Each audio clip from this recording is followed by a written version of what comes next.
My name's Derek, and I'm here to talk to you about the T Nation diet for simple diet for athletes, made by. Let me check my notes real quick.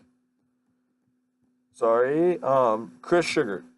Now, this diet is supposed to go coincide with a workout program. Not really a workout program, but with your school's or your team's workout program because it is made specifically for an athlete.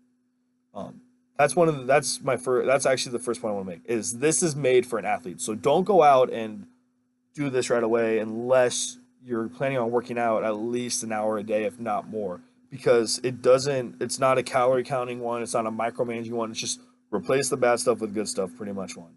Um, but anyways, it's a four stage um, diet.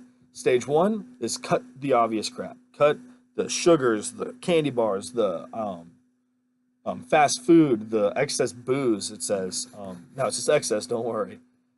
You can still drink, but replace it and or cut it completely. You don't need it, so why would it be there? It's hurting you more than anything. So get it out of there. The second stage is a little more in depth about why. It starts talking about cutting the or cut the less obvious crap. Cut the fat free foods because they could be full of sugar. Cut the low carb foods because they're calorically dense. This children's cereal actually calls out as high fiber. Yes, it's high fiber, but it's not healthy. Not always healthy. Um, then it goes on to talk about these are his three main ones he cuts that surprise people: is wheat, milk, not dairy, just milk, and fruit juice. The wheat, he goes into depth about saying how people will do research on it, saying that the polypeptides in the wheat will bind to your morphine receptors in your brain, similar to what an opium based drug would do, which is why you get food cravings and disrupt your natural eating balance, which he says could be true, could be not, but just the slight chance that it is true, and the fact that wheat is probably not as beneficial as it's harmful to you is the fact that he puts that number one on his list. The next he says, well, let me actually go to stage three. Stage three is replace the less obvious or replace all the above with healthy stuff or better stuff. And this is where he talks about how like you need to replace your milk with, or not need to, but you should replace your milk with almond milk or coconut milk, unsweetened. Um, and I will be the first person to tell you it does not taste the same. It's not as good.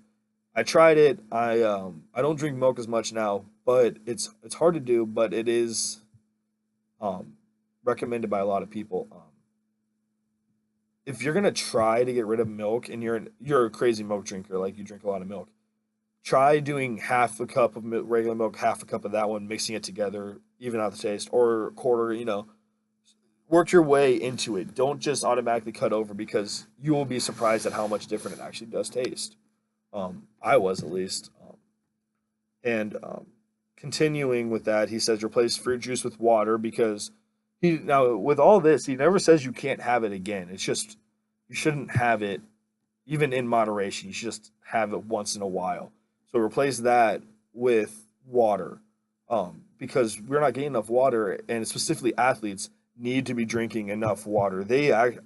I mean, they need to be drinking more water than anyone. When I got to campus for fall camp in August, they were making sure we were drinking. I think at least eight. We had the glasses in the calf of water, pretty much of water a day. We had to have two of them with every meal, and then the amount we had to practice. But like I was drinking some outside of that too because I mean I was just so thirsty. It was insane, and you can tell when you're dehydrated too. Step four is to supplement too, which is another con in my opinion because supplementing can be good if you know what you're doing, which is why he recommends to see a nutritionist or someone who knows what they're doing with that.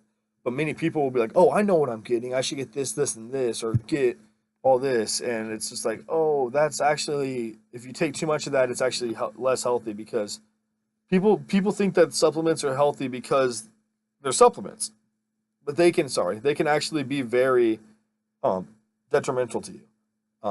He also says simplicity wins. Well, some people believe in that, and I actually think that with this workout program, it's really nice for at least for me and for athletes because it's like, oh, we don't have to go out and buy specific stuff. We can go out and buy what we normally do, just cut back on. or replace it with other stuff. But other people will be like, oh, I want a step by step plan of how to do it. So it's really, this diet is very much, compared to the other ones, self imposed. And the final thing he does is he has a few meal prep things, like just get a slow cooker, and then you can cook overnight or during the day, and that's your meal prep. Like, you get a big hunk of meat and you can meal prep for a couple days, or you can make oats in there overnight and you have breakfast for a week. It's pretty simple workout program, but it's very specified to athletes. I would not recommend doing this unless you're working out a few times a day. And I definitely will let you know how this goes for me after break.